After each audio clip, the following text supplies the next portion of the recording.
নমস্কার, শুভ সকাল থেকে।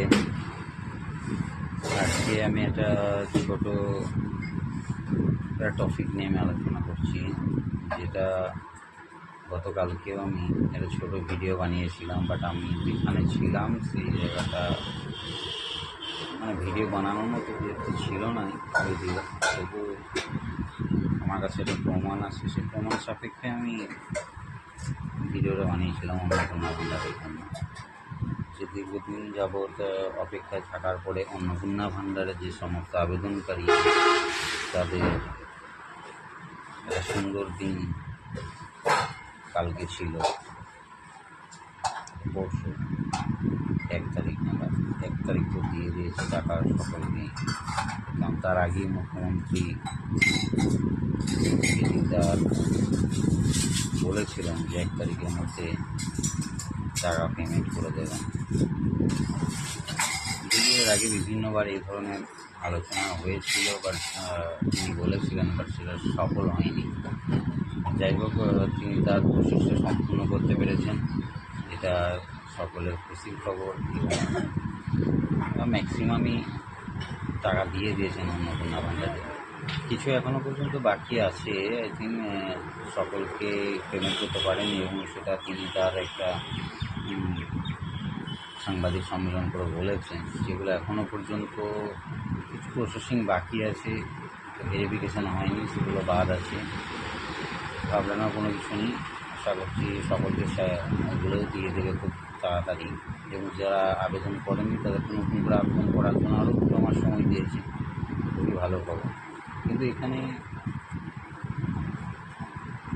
একটা ভালো কথা, এবং যেটা আমার মনে হয়েছে আমি আপনাদের সামনে শেয়ার করছি। তার আগে একটা কথা বলবো যে ভিডিওটি একটু সম্পূর্ণভাবে দেখবেন এবং ভিডিওটিকে শেয়ার করে দেবেন। আপনার কি মনে হয়? আপনার কাছে আমি একটা প্রশ্নও রাখলাম, এবং সেটা আমাকে কমেন্টের মাধ্যমে জানাবেন আপনারা। এই মতো মুহূর্তে আমার ধারণা ভারতবর্ষের সবথেকে স্ট্রং এবং ভারতবর্ষের সবথেকে একজন যে মুখ্যমন্ত্রী আমাদের পশ্চিমবঙ্গের মাননীয় মুখ্যমন্ত্রী শুভেন্দু অধিকারী, তিনি সর্বশ্রেষ্ঠ বলা যেতে পারে। এখন প্রশ্ন রইল, আপনারা হয়তো বলতে পারেন আমাকে যে কেন সর্বশ্রেষ্ঠ, গালিগালাজে দিতে পারেন, কিন্তু আমি এটার একটা দিক সুন্দরভাবে খুঁজে পেয়েছি। সেই দিকটা আপনাদের সামনে যদি বলি, তবেই আপনারা হয়তো বুঝতে পারবেন যে কেন আমি সর্বশ্রেষ্ঠতা তাকে দিতে চাইছি।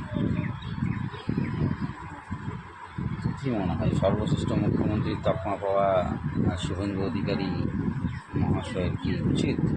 আপনাদের কি মনে হয় সে কমেন্টে জানাবেন। তো কথাটা আমার না শুনে কেউ গালাগালি করবেন না, দয়া করে উল্টোপাল্টা কমেন্ট করবেন না। আচ্ছা, এরপরে আসি আমি কেন আমি সর্বশ্রেষ্ঠত্বটা দিচ্ছি। কারণ হচ্ছে একটা সুন্দর একটা কারণ, যে কারণটা হচ্ছে আমাদের ভারতবর্ষে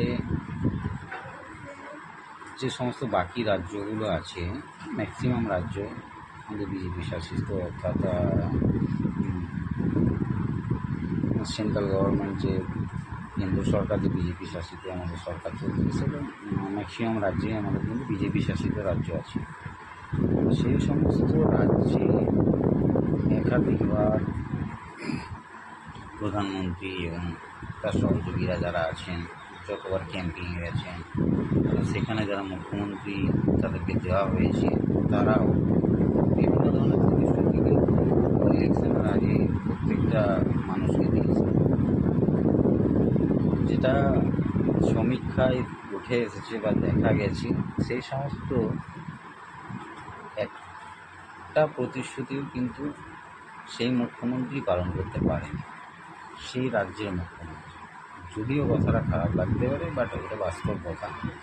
ফলশ্রুত ঠিক সেই একইভাবে পশ্চিমবাংলার মানুষের ভোট পরবর্তী সময়ে যখন অন্নপূর্ণা ভাণ্ডার নিয়ে বিভিন্ন ধরনের নেগলিজেন্সি হচ্ছিল, অর্থাৎ বিভিন্ন ধরনের নিয়মকানুন চেঞ্জ ছিল, তখন মানুষের মধ্যে কিন্তু সেই জিনিসটা দেখা দিয়েছে যে হয়তো বা এটা অন্যান্য বিজেপি শাসিত রাজ্যগুলোর মতোই এখানের মুখ্যমন্ত্রী ঠিক এই জিনিসটাই করে দেবে, অর্থাৎ কাউকে দেবে না, শুধু এটা একটা প্রচার তখন করেছিল।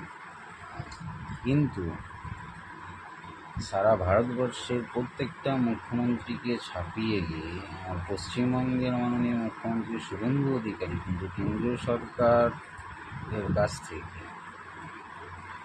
সেই টাকা প্রত্যেকটি যে আবেদনকারী ছিল তাদের অ্যাকাউন্টে দিতে সক্ষম হয়েছে। আমার মনে হয় এর থেকে ভালো একটা দিক পশ্চিমবঙ্গ যে সারা ভারতবর্ষের একটা দিক দেখালো, এবং পশ্চিমবঙ্গের সবথেকে একজন স্ট্রং মুখ্যমন্ত্রী হিসেবে, ভারতবর্ষের একটা স্ট্রং মুখ্যমন্ত্রী হিসেবে নিজেকে অভিহিত করল। এর জন্য অসংখ্য ধন্যবাদ মাননীয় মুখ্যমন্ত্রী। আশা করি আপনারা ব্যাপারটা বুঝতে পেরেছেন, ভেবে দেখবেন। যেটা কিন্তু ভারতবর্ষের অন্য কোনো রাজ্যে দেওয়া হয়নি। বলেছে, প্রতিশ্রুতি দিয়েছে, বাট এখনও পর্যন্ত হয়নি। বাট এখানে 2-3 মাস সময় যেতে পারে, বাট সেটাকে সাকসেসফুল করেছে। এটা কিন্তু আমার বলার ছিল।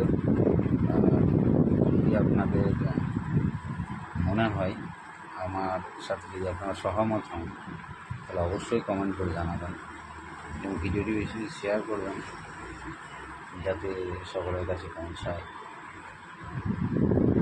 তো এখনকার মতো আমি এটুকুই বললাম, আগামী ভিডিওতে আসবো। ধন্যবাদ, নমস্কার।